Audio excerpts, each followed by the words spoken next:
A evasão escolar é um dos principais problemas de educação no país. Segundo o relatório Trajetórias de Sucesso Escolar do Unicef, em 2018 o ensino médio perdeu mais de 460 mil estudantes. O valor representa 7% de todos os alunos matriculados nesse nível de ensino. O que muitos não sabem é que o abandono escolar traz prejuízos não apenas para os jovens, mas também para a sociedade e para a economia do país. O Estúdio News começa agora.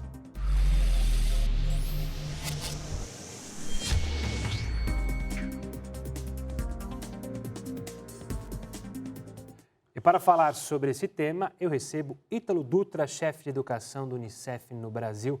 Ítalo, obrigado pela participação aqui conosco para atender a gente para falar sobre um tema tão importante. Ítalo, para começar, antes da gente entrar nesse documento que eu tenho aqui na minha frente, Reprovação, Distorção, Idade Séria e Abandono Escolar, eu queria que você explicasse para o pessoal de casa as diferenças entre evasão escolar e abandono escolar, porque muita gente, imagina a maioria das pessoas, pensa que são sinônimos. Na verdade, são termos técnicos, né, Gustavo? Essencialmente, o abandono é a criança ou o adolescente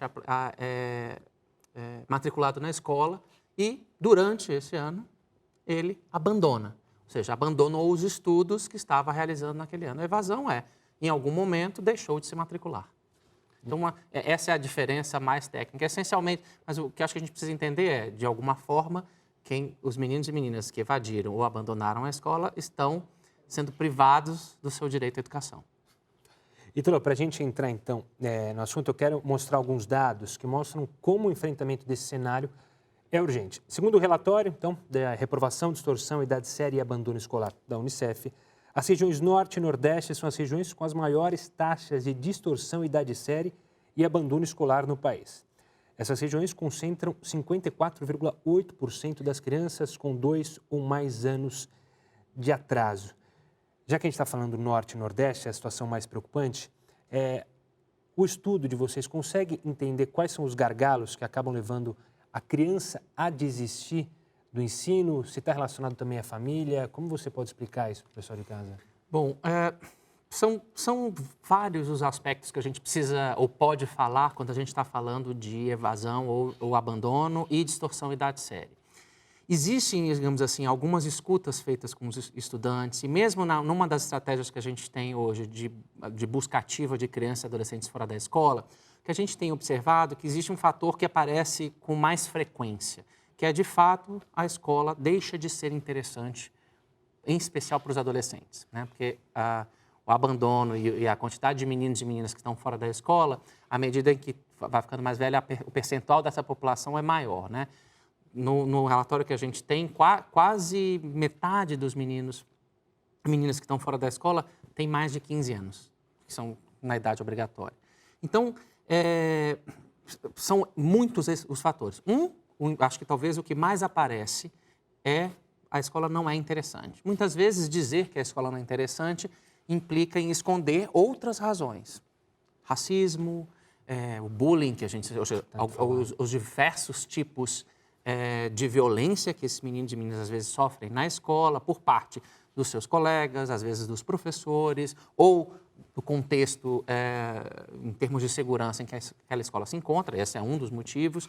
Gravidez na adolescência também aparece com alguma frequência, tanto para os meninos quanto para as meninas, porque a gente às vezes fala especialmente das mães adolescentes, mas também a gente tem os pais adolescentes, e isso implica em uma organização e às vezes um abandono dos estudos.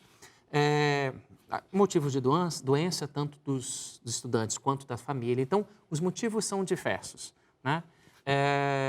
Em algumas regiões, por exemplo, a gente tem escolas de ensino fundamental e não tem mais escolas de ensino médio. Então, o deslocamento da casa até essa escola de ensino médio, ou até mesmo escola dos anos iniciais e não tem dos anos finais,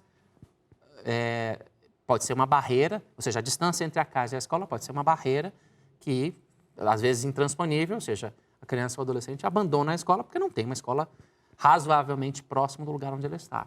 Então, são muitas as razões que levam a isso. E a gente tem tentado trabalhar em perspectiva de olhar para todas elas, mas ajudando, que é o papel do Unicef no Brasil, os governos a melhorarem a sua capacidade de dar resposta a isso. Ítalo, eu queria que você tentasse mostrar para a gente, porque imagino que as pessoas de casa devem imaginar, bom, a criança sai da escola, ela não vai ter estudo, possivelmente não vai ter um bom trabalho ou não vai conseguir uma carreira de sucesso. Eu queria que você falasse mais sobre as consequências desse problema na nossa sociedade como um todo, assim, o abandono, ter um grau elevado de crianças fora da escola ou então com atraso na educação, o que isso afeta para o país em si? Bom, a gente até tem um estudo brasileiro mais ou menos recente, que fez uma fotografia sobre o percentual de adolescentes fora da escola, feito pelo IPEA, que relacionou, inclusive, o número de crianças e adolescentes, ou especialmente de adolescentes fora da escola, com índices de violência. Então, estar fora da escola implica, muitas vezes, em ter privados, além do direito à educação, outros direitos. Índices de saúde pioram, o ingresso no mundo do trabalho é mais precário, muitas vezes, porque com menos qualificação, menos possibilidade de conseguir empregos formais ou menos possibilidade de conseguir empregos que gerem salários melhores. Então, tem uma série de aspectos que estar fora da escola implica na vida e no desenvolvimento dessa criança e adolescente. E, obviamente, isso traz impactos econômicos para a comunidade onde esses meninos e meninas se encontram. E, obviamente, a gente também tem que pensar que, muitas vezes, é justamente por causa das desigualdades em nível socioeconômico que esses meninos não têm acesso a uma escola com uma infraestrutura adequada, os professores não têm a formação adequada para para ser professores das determinadas áreas ou disciplinas que estão nas escolas. Então, são muitos os fatores que interferem nesse processo de ter negado o direito à educação e, obviamente, isso tem impactos diferentes nas comunidades onde esses meninos e meninas e na sua própria vida. Se a gente for pensar no direito à educação, pensando desde o momento do abandono até essas questões do atraso escolar e, efetivamente, muitas vezes, porque o atraso escolar é um sintoma de que ele não está aprendendo. Então, no relatório, vocês também tratam sobre a estratégia para mudar esse cenário. Vocês elencam ali pontos que podem reduzir esse número alarmante que a gente tem de reprovação e aí de distorção em idade séria, que se trata ali do trajetórias de sucesso escolar. Como funciona isso? Quais são as bases desse documento que vocês criaram? Então, o que a gente fez foi, primeiro, de fato, que é o que a gente sempre faz, é olhar para as evidências e os dados que a gente tem à disposição sobre o fenômeno que a gente quer estudar. Então, a gente começou uma discussão e um olhar sobre a distorção em idade séria, viu que isso estava relacionado a outras questões e outros indicadores que a gente também podia medir, por isso que a gente está inaugurando agora um painel que, além da distorção em idade séria, inclui reprovação e abandono, olhando para dados nacionais, estados, municípios e para a escola, para cada escola, pública, municipal e estadual. Então, o que a gente foi? Olhando esse cenário, o que a gente já tem de conhecimento construído, seja institucionalmente pelo Unicef, mas também que experiências interessantes no Brasil, de rede, de grupos de escolas, ou de uma escola específica, a gente pode aprender e sugerir de recomendação para esses professores, para os gestores, em especial, para as redes de ensino. Então, o Trajetórias de Sucesso Escolar, como o programa, como estratégia, ele foi concebido desta forma. Primeiro, construir painéis onde a gente possa acessar evidências sobre esses fenômenos que a gente quer enfrentar e construir um conjunto de recomendações, aprendendo com o trabalho do Unicef no país, mas também com experiências exitosas em várias regiões do país. Então, o que a gente faz nesse processo é recomendar para gestores de rede, gestores de escolas e professores, de que maneira a gente pode construir currículos específicos para esses meninos e meninas em atraso escolar e que a escola possa aprender para mudar esse cenário. Ou seja, não adianta a gente só olhar para os meninos e meninas que estão em atraso escolar e continuar produzindo reprovações. Então, a gente precisa mudar o cenário. E não significa necessariamente que eu vou simplesmente aprová-los, né, sem um cuidado necessário de que eles aprendam nesse processo. Então, a estratégia Trajetória de Sucesso Escolar é isso. é um conjunto de recomendações que a gente agora está expandindo. Lançamos um material online, com uma espécie de curso, para aprofundar o que está ali no caderno, trazer exemplos nos cadernos, trazer exemplos práticos, tanto para os gestores quanto para os professores, e ajudar estados e municípios a construir o seu programa de enfrentamento à distorção e idade série, aumentando a sua capacidade de enfrentar esse problema de forma mais sustentável, né, ao longo de mais tempo, sem ficar olhando para serviços pontuais em que isso acontece. Ítalo, você falou sobre dados nacionais. Eu queria trazer para a nossa conversa o Plano Nacional de Educação, que tinha como meta para 2016 ter 100% dos jovens cursando o ensino médio. A gente está no mesmo lugar desde 2016. Infelizmente, só 11% dos jovens em que 11% dos jovens ainda não estão estudando. Como você avalia essa meta colocada lá atrás? A gente está muito distante, a meta é para ser olhada de uma maneira diferente. Como você enxerga isso? Olha, primeiro eu acho importante a gente ter essas metas. Eu acho que isso é uma coisa particularmente importante. A maneira com que o Plano Nacional de Educação foi construído, com todas as disputas que isso implica, porque você tem que ouvir muita gente, tem que fazer disputas que são políticas internas, mas, enfim, houve uma mobilização nacional para isso acontecer.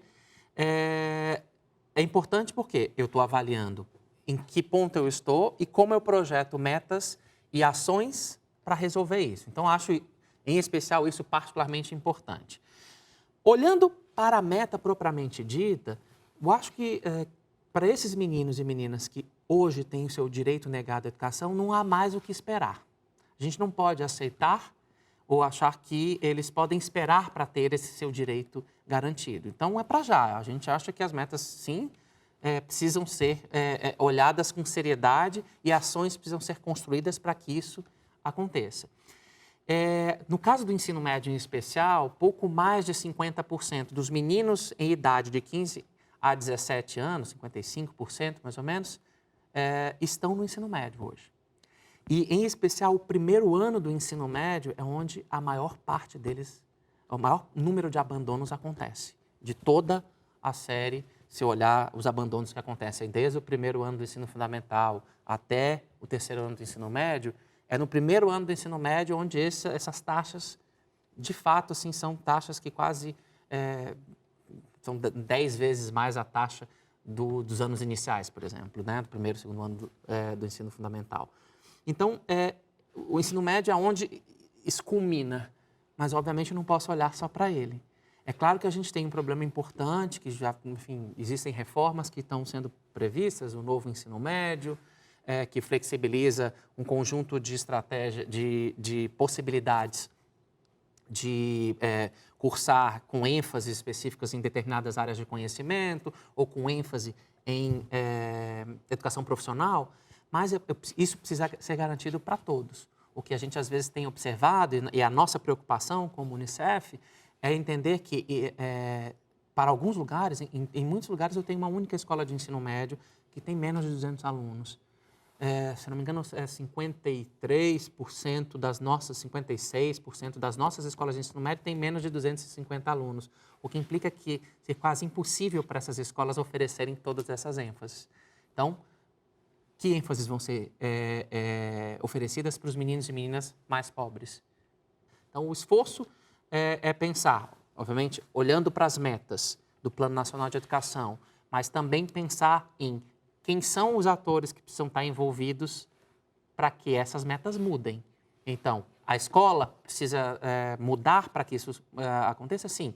Mas pensando nos motivos que levam esses meninos e meninas a estar fora da escola, a educação sozinha, como setor, não vai conseguir dar conta desse problema. A gente precisa que a saúde contribua com esse processo, porque às vezes é o motivo pelo que leva esses meninos ou meninas a estar fora da escola, a assistência social e toda a rede de proteção, porque é onde vários dos problemas relacionados à violência contra esses meninos e meninas, ou mesmo essa violação do direito os pais não entendem que esses meninos e meninas possam estar na escola, ou tem os problemas de não, ele vai trabalhar porque precisa gerar renda para a família. Isso não é o que mais acontece, eu acho que a gente avançou muito como sociedade brasileira, no sentido de compreender a educação como algo importante para o nosso desenvolvimento, para o desenvolvimento desses meninos e meninas, mas são problemas que ainda afetam a população nesses lugares. Então, para chegar nas metas, a gente precisa se juntar como setor, a educação, a saúde, a assistência, o esporte, a cultura, para que essas oportunidades de aprender, de fato, avancem no sentido de propiciar para esses meninos e meninas, em especial, concluir a sua educação básica, porque esse é um fator importante. A elevação da escolaridade, sim, implica com uma correlação muito alta, melhores salários, melhor atividade econômica. Então, essa é uma questão importante, mas, essencialmente, ter e se aproveitar dessas oportunidades que a escola oferece para também ter bons projetos de vida, conseguir se desenvolver como cidadão após a educação básica. Ítalo, a gente ainda vai conversar bastante sobre esse tema. A gente vai para um rápido intervalo. O Estúdio News volta em instantes. Não saia daí.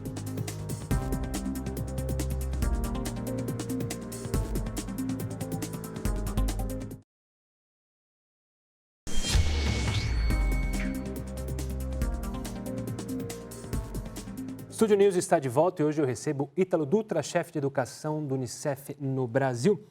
Ítalo, a gente falou bastante no primeiro bloco sobre os problemas desse relatório e um que eles apontam, que é apontado em especial, é sobre a criança com necessidade especial. Segundo o INEP, nos últimos 5 anos, mais de 800 mil alunos foram matriculados nas escolas brasileiras. Em 2018, esse número aumentou e chegou a mais de 1 milhão de estudantes. Mas o próprio relatório, criado pela Unicef, mostra que os estudantes com necessidades especiais têm 59% mais probabilidade de reprovarem que estudantes sem deficiência. Para esses estudantes, onde é que está o gargalo? É a escola que não está preparada para recebê-los? Eu acho que sim, e esse é um dos aspectos. A escola ainda, a maior parte, talvez, das escolas ainda não esteja preparado para recebê-los, mas também a gente tem que pensar que os meninos e meninas com deficiência estão na sociedade brasileira. E eu acho um avanço imenso a gente tê-los na escola integrados, né? Entendendo que a gente precisa olhar para isso. Então, um gargalo importante, a formação dos professores e demais profissionais da educação para olhar para esses aspectos. Uma outra questão importante também é da compreensão das famílias. Além de, obviamente, ingressarem na escola, finalmente, né, a gente tem cada vez mais meninos e meninas com deficiência matriculados na escola regular, às vezes matriculados com atraso, então, o que implica também uma taxa de distorção de idade séria, porque isso acontece com mais frequência, talvez, para essa população do que para a população sem deficiência, mas a gente também tem que pensar em outros aspectos, olhando para a escola. Ainda há uma dificuldade muito grande de materiais acessíveis para meninos e meninas com deficiência.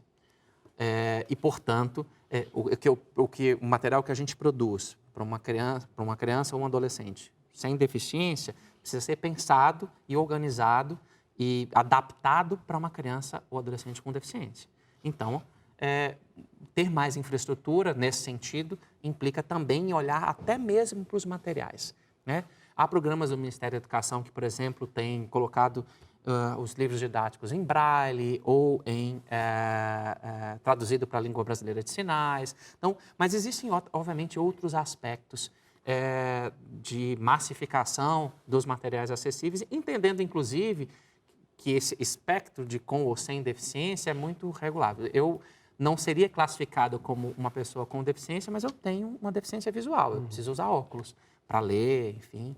Então, esses aspectos, se a gente pensar em inclusão, precisam ser olhados também nessa questão mais ampla.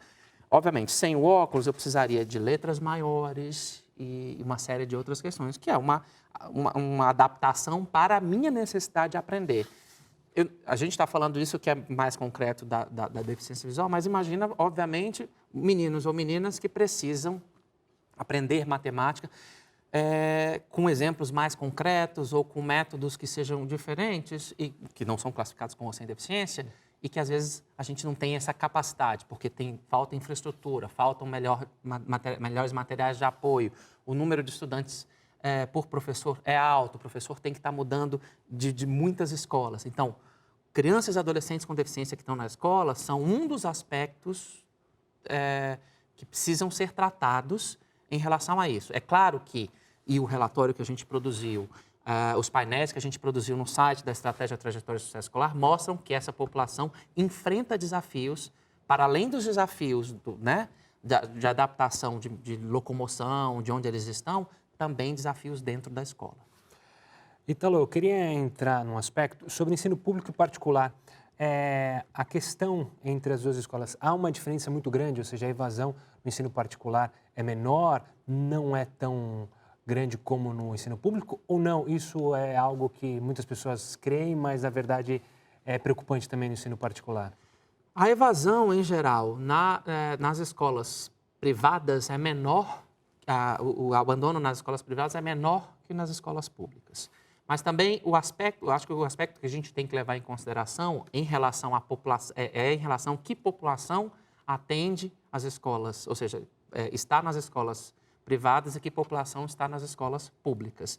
E a grande diferença entre um e outro é nível socioeconômico, que implica um país como o Brasil, em que as desigualdades são brutais, as diferenças entre escolas públicas e privadas têm a ver também com como que populações elas recebem, qual é a capacidade da população tem de atender uma a outra. Existem escolas privadas que estão com os índices excelentes de desempenho, de distorção de idade série, ou seja, com muito baixo abandono, mas também existem escolas privadas onde isso é tão preocupante quanto as públicas. Na média, as escolas privadas têm menos indicadores menos desafiadores, digamos assim, do que nas escolas públicas. Mas o que a gente precisa olhar é para cada criança e cada adolescente. Dependendo onde eu esteja, da escola privada, eu tenho índices tão ruins quanto qualquer escola pública. E assim como eu tenho excelentes escolas públicas com índices tão bons ou melhores do que escolas privadas.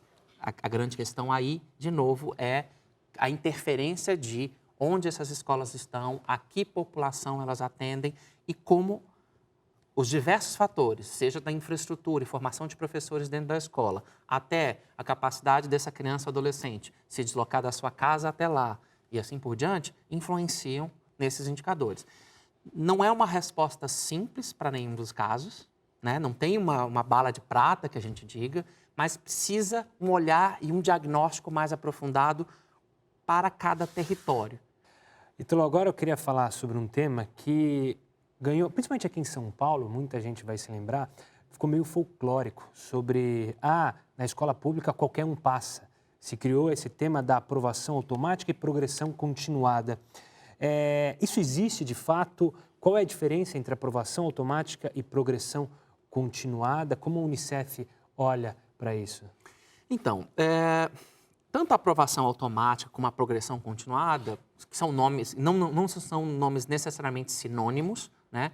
Existem formas de organização curriculares que são muito diversas no país, seja em redes específicas municipais, às vezes em redes estaduais, ou seja, que abrangem um território maior dentro daquele estado.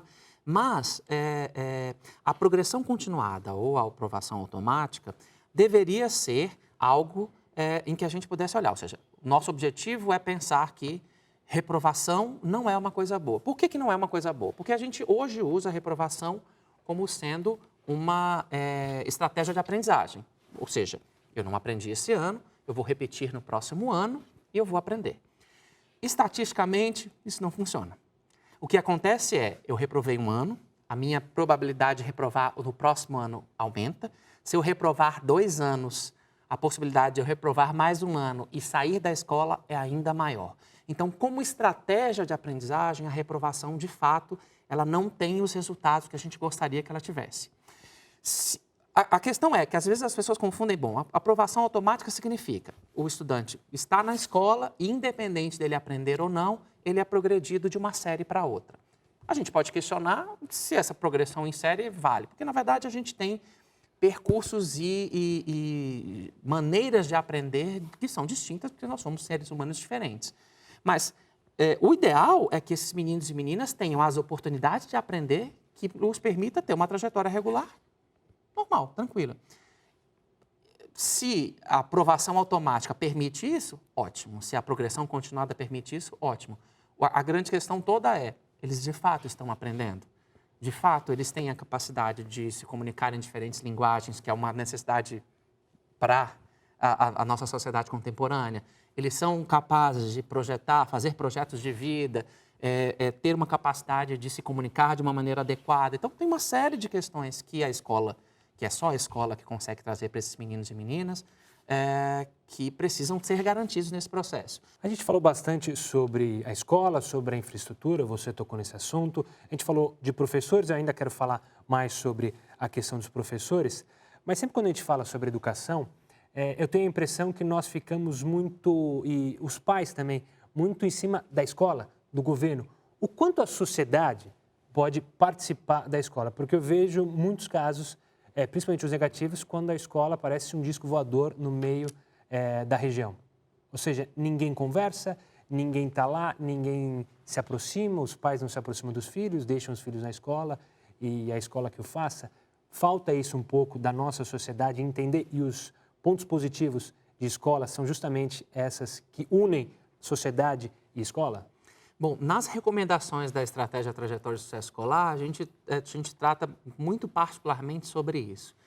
A gente aprendeu e já viu com experiências, e com experiências não só no Brasil, mas como no mundo, mas obviamente os contextos de outros países são muito diferentes dos nossos, mas a gente aprendeu que uma integração entre escola e comunidade, ela é um fator importante para esse sucesso aí de segurança, do desempenho em termos de aprendizagem dos meninos e meninas, da capacidade, inclusive, da escola ser um fator de desenvolvimento para o resto da comunidade, enfim, entendendo que a gente tem muitos lugares hoje onde a gente tem os filhos da escola, mas os pais não conseguiram concluir os seus estudos. Então, a escola, sim, pode ser um lugar interessante, articulado com o território, e isso acho que tem todas as chances de ampliar as oportunidades de aprender dos estudantes.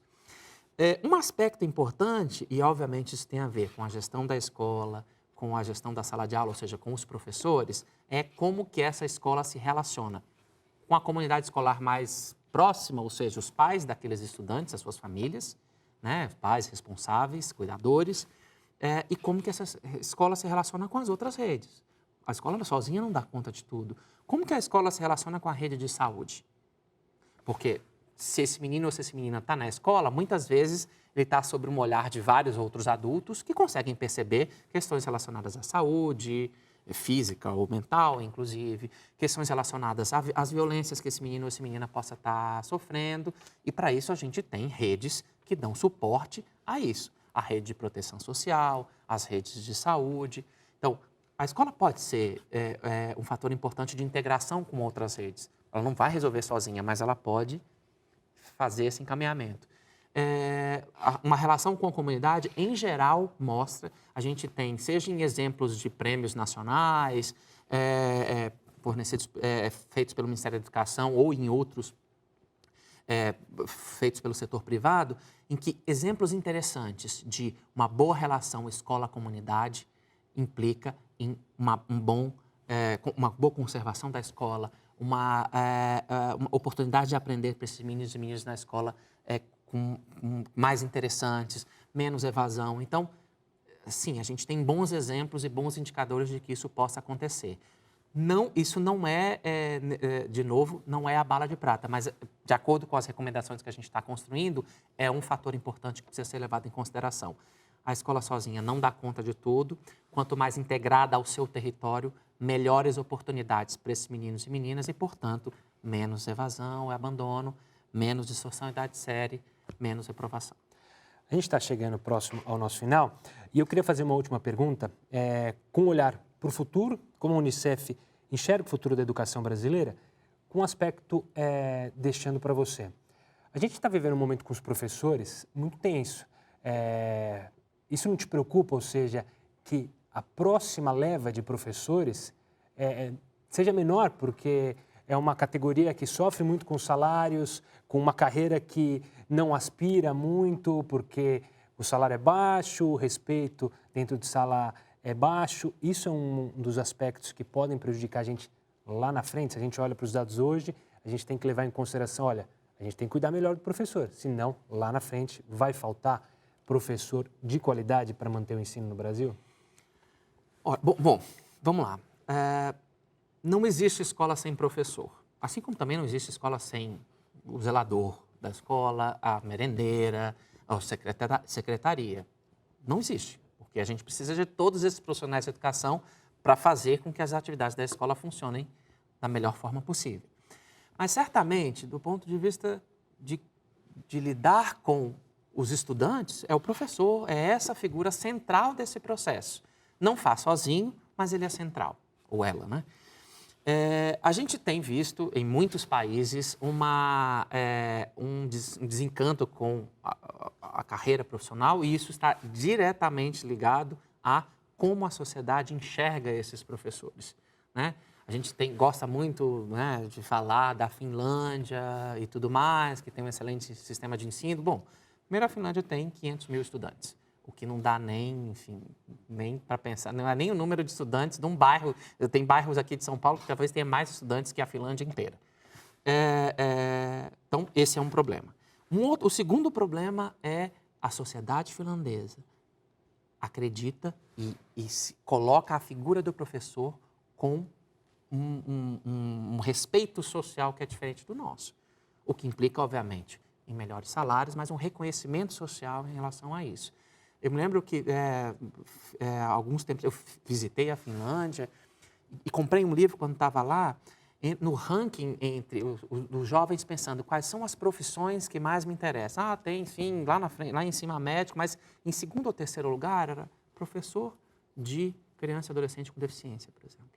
Depois, professores de crianças pequenas. Então, vê que é inversamente o que, em geral, a gente tem. A gente tem menos disponibilidade, muitas vezes, de professores para educação especial. A gente tem, às vezes, professores preferem os anos finais do que os anos iniciais, ou o ensino médio e assim por diante. Mas a gente tem uma valorização social desses professores que não é do que a gente diz no nosso discurso, muitas vezes, né? Não apenas em termos de salário, mas também em valorizar esta figura. É claro que, nesse processo, a gente tem que entender que condições de trabalho esse professor tem. A gente tem olha as disciplinas de maneira diferenciada, a gente acha que um professor de matemática vale mais que um professor de arte. Por quê? Porque isso implica a gente dizer que para esse professor de matemática a gente dá mais tempo. Para esse professor de arte, a gente dá menos. Como se eles tivessem menos a contribuir com o desenvolvimento desse menino e dessa menina. Então, vê que esses são aspectos importantes de valorização dessa profissão que precisam ser observados no contexto dos professores.